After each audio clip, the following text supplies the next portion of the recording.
성도 여러분들 안녕하셨습니까? 2021년도 벌써 마지막 주에 우리가 이르렀습니다.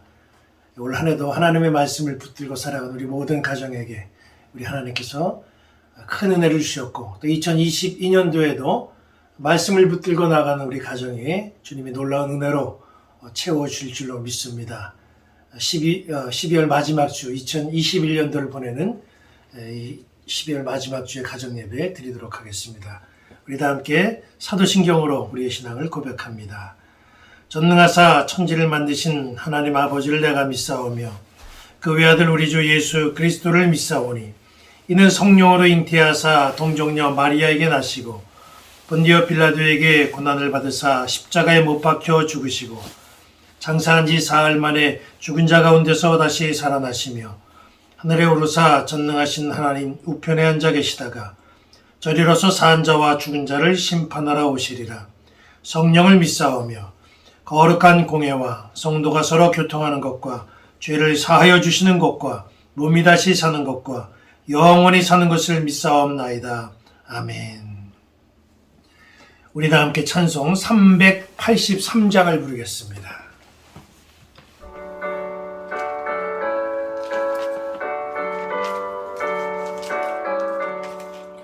눈을 들어 산을 보니 도움 어디서나 전지지을 주 하나님 나를 도와주시네.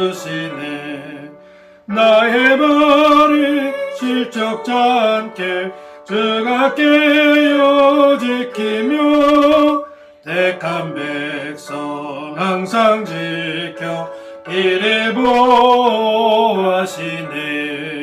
도우시는 하나님이 내게 그늘 되시니 낮의 해와 밤의 달이 너를 상치 않겠네. 내게 화를 주지 않고 오늘 보호하시며 너의 주를 지금부터 영영 인도하시리. 아멘.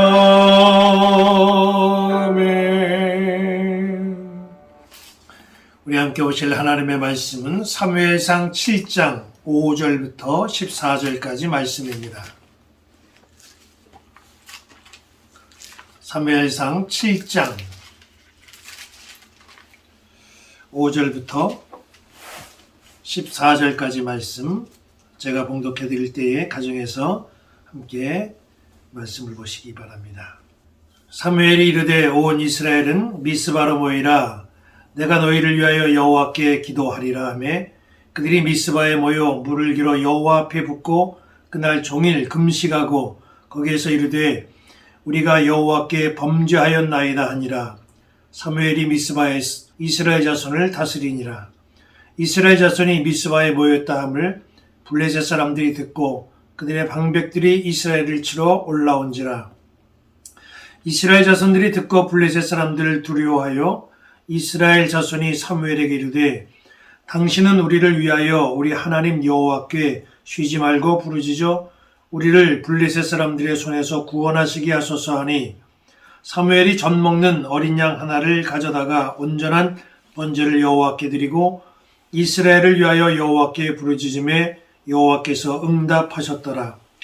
사무엘이 번제를 드릴 때에 블레셋 사람이 이스라엘과 싸우려고 가까이 오매 그날에 여호와께서 블레셋 사람에게 큰 우레를 발하여 그들을 어지럽게 하시니 그들이 이스라엘 앞에 패한지라. 이스라엘 사람들이 미스바에 나가서 블레셋 사람들을 추격하여 벳갈 아래에 이르기까지 쳤더라. 사무엘이 돌을 취하여 미스바와 센 사이에 세워 이르되 여호와께서 여기까지 우리를 도우셨다 하고 그 이름을 에벤 에셀이라 하니라. 이에 블레셋 사람들이 굴복하여 다시는 이스라엘 지역 안에 들어오지 못하였으며 여호와의 손이 사무엘이 사는 날 동안 블레셋 사람을 막으심에 블레셋 사람들이 이스라엘에게서 빼앗았던 성읍이 에그론부터 가드까지 이스라엘에게 회복되니 이스라엘이 그 사방 지역을 블레셋 사람들의 손에서 도로 찾았고 또 이스라엘과 아모리 사람 사이에 평화가 있었더라. 아멘. 네, 어느덧 12월 마지막 주간을 우리가 보냅니다. 이제 영상으로 예배하는 가정 예배는 이번 주가 마지막입니다. 2022년을 시작하는 다음 주부터는 교회에서 만든 예배문으로 가정 예배가 또 속회가 진행이 됩니다. 코로나 방역이 이제 강화되어서 2022년도에도 속회 모임을 시작할 수가 없기 때문에 방역이 완화될 때까지 지금까지 해왔던 것처럼 교회에서 준비한 예배문으로 가정 예배 드리시고 계획이 혹시 이제 변경이 되면 추후에 알려드리도록 하겠습니다. 가정마다 받으신 예배문을 가지고 매주 예배하시기를 바랍니다. 2021년 마지막 주를 보내며 드리는 이 가정 예배 말씀 제목은 내가 사는 날 동안에입니다. 우리가 살면서 이런 일이 일어나지 말았으면 하는 것이 있습니다. 우리가 살면서 가장 원하지 않는 건 전쟁이겠죠. 전쟁이 일어나면 죽음, 또 파괴, 실종, 상처들이 생기고 많은 사람들이 전쟁으로 인하여서 그 후유증으로 인하여서 힘들어합니다. 세계 곳곳에서 들려오는 전쟁 이야기를 들을 때마다 참 마음이 무겁습니다. 이런 일들을 당한 사람들의 고통은 말로 표현할 수가 없죠. 이스라엘은 역사 속에서 블레셋과 이런 전쟁을 참 많이 했습니다. 이스라엘과 블레셋이 전쟁을 하면 이스라엘은 절대적으로 불리했습니다. 왜냐하면 블레셋은 철기로 무장한 신무기들이 많았기 때문입니다. 사무엘상 13장 22절 보면 이렇게 말씀하고 있습니다. 싸우는 날에 사울과 요나단이 함께한 백성의 손에는 칼이나 창이 없고 오직 사울과 그의 아들 요나단에게만 있었다. 이스라엘 사람들이 블레셋과 전쟁을 하는데 이스라엘 중에 칼과 창을 소유한 사람이 사울왕과 왕자 요나단 두 사람에게만 있었다는 걸 보면 이스라엘의 군사력이 얼마나 열악했는가 하는 것을 우리는 잘 짐작해 볼 수가 있습니다. 그렇기 때문에 이스라엘이 블레셋과 전쟁하면 이스라엘에는 거의 승산이 없습니다. 그런데 여기 본문 13절 14절은 이렇게 말씀하고 있죠.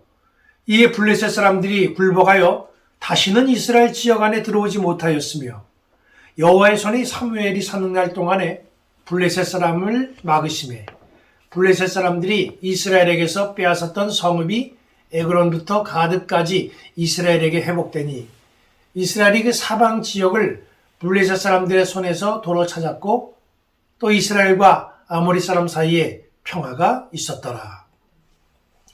여호와의 손이 사무엘이 사는 날 동안에 블레셋 사람을 막으셨다고 말씀했어요. 이스라엘의 군사력으로는 도저히 블레셋을 막을 수가 없지만 하나님이 블레셋을 막아주셨다는 것입니다. 이스라엘은 이런 하나님의 은혜를 입은 백성입니다. 이 말씀을 보면 사무엘의 영향력이 얼마나 대단했던가 하는 것을 짐작합니다. 사무엘이 어떻게 이런 존귀한 사람이 될 수 있었을까요? 하나님은 왜 사무엘에게 이런 힘을 실어주시는 걸까요? 사무엘의 신앙 고백에서 그 이유를 찾아봅니다. 우리가 읽은 말씀 중에 3절을 다시 봅니다. 사무엘이 이스라엘 온 족속에게 말하여 이르되 만일 너희가 전심으로 여호와께 돌아오려거든 이방 신들과 아스타롯을 너희 중에서 제거하고 너희 마음을 여호와께로 향하여 그만을 섬기라. 그리하면 너희를 블레셋 사람의 손에서 건져내시리라. 사무엘은 백성들에게 너희 마음을 여호와께로 향하여 여호와만을 섬기라고 말했습니다. 이것이 사무엘이 사는 날 동안에 이스라엘이 블레셋으로부터 보호받는 방법이었고 비결이었다는 거죠. 사무엘의 권면에 대해서 백성들은 순종하고 여호와만 섬겼습니다. 그렇게 했을 때 말씀을 보니까 하나님이 블레셋을 물리쳐 주셨고 빼앗겼던 영토도 회복시켜 주셨습니다. 오직 섬김의 대상을 하나님만으로 삼고 하나님에게만 집중할 때 하나님은 이스라엘을 책임져 주셨던 겁니다. 오늘 사는 우리에게도 사무엘과 같은 영향력이 있으면 참 좋겠습니다. 여호와의 손이 내가 세상 살아가는 동안 전쟁이나 기근이나 재해를 막아주신다고 한다면 이 얼마나 대단한 일입니까? 우리가 사무엘과 같은 은혜를 입기를 원한다고 한다면 사무엘이 보여준 모습을 따라하면 됩니다. 사무엘은 기도의 사람입니다. 사무엘의 기도는 이스라엘을 블레셋으로부터 보호했고 하나님의 은혜를 가져왔습니다. 귀신 들린 아이를 고치신 예수님에게 제자들이 물었죠. 우리는 왜 그 귀신을 쫓아내지 못할까요? 그 말을 들으신 예수님이 제자들에게 이렇게 말씀하셨습니다. 기도 외에 다른 것으로는 이런 종류가 나갈 수 없다. 새해는 다가오지만 우리에게는 해결해야 될 많은 문제들이 있습니다. 준비된 계획들도 진행해야 됩니다. 어떻게 진행해야 되고 우리의 문제를 어떻게 해결해야 될까요? 미스바에서 금식하며 기도했던 이스라엘 백성들처럼 여호와께 부르짖으며 쉬지 않고 기도한 사무엘처럼 기도로 길을 열어가는 성도가 되시기를 바랍니다. 기도하시는 장로님, 기도하시는 권사님, 기도하시는 집사님, 기도하시는 성도, 바로 이 분들이 세상 살아가는 동안 가정과 직장과 학교와 교회가 든든하게 자리하고 빛을 나타낼 수 있는 그런 역사가 있기를 우리 주님의 이름으로 간절히 축원합니다. 기도하겠습니다. 참으로 많은 일들이 일어났던 올해였지만 여기까지 인도하신 주님께 감사드립니다. 기도로 문제를 해결하며 역사를 진행했던 이스라엘처럼 우리 앞에 해결해야 될 일들을 기도로 해결해 나가게 하시고 내가 살아가는 동안에 믿음으로 주님 앞에 충성하며 살아가는 바로 내가 살아가는 그 동안에 주님의 평강과 은혜가 나의 주변에 늘 자리하게 하여 주옵소서. 예수님의 이름으로 기도합니다. 아멘. 우리 다 함께 찬송 301장을 부릅니다.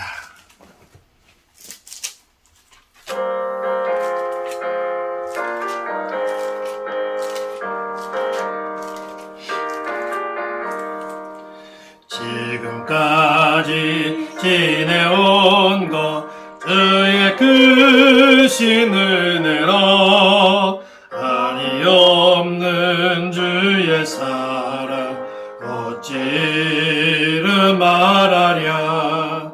자나깨나 주의 손이 항상 살펴주시고 모든 일을 주 안에서 영통하게 하시네. 몸도 맘도 연약하나 새 힘받아 살았네. 물붓듯이 으시는 주의 은혜 족하다. 사랑 없는 거리에 나 험한 선길에 맬 때 주의 손을 굳게 잡고 찬송하며 가리라. 주님 다시 배올 날이 날로 다가와 무거운 짐 주께 맡겨 벗을 날도 멀잖네. 나를 위해 예비하신 고향집에 돌아가 아버지의 품 안에서 영원토록 살리라. 2021년도 한 해 동안에도 우리가 가정 예배를 통해서 하나님 앞에 영광 돌리고 또 기도의 제목들을 하나님 앞에 아뢰면서 우리 식구들이 함께 예배하게 된 거 너무나 기쁘고 또 감사합니다. 2022년도에도 우리 앞길이 참 험난하고 지금 우리가 힘들고 어려운 이 시기를 지금 보내고 있지만 우리가 기도함으로 또 주님의 말씀으로 이겨나가시기를 바라고 우리 모든 식구들이 2022년도에는 정말 예수님만 섬기는 그런 가정으로서 모두가 다 승리하는 아름다운 가정이 되기를 간절히 소망하며 기도합니다. 우리 다 함께 주님께서 가르쳐주신 기도하시고 가정 예배를 마치겠습니다. 하늘에 계신 우리 아버지여, 이름이 거룩히 여김을 받으시오며 나라가 임하시오며 뜻이 하늘에서 이루어진 것 같이 땅에서도 이루어지이다. 오늘 우리에게 일용할 양식을 주시옵고 우리가 우리에게 죄 지은 자를 사하여 준 것 같이 우리 죄를 사하여 주시옵고 우리를 시험에 들게 하지 마시옵고 다만 악에서 구하시옵소서. 나라와 권세와 영광이 아버지께 영원히 싸움나이다. 아멘.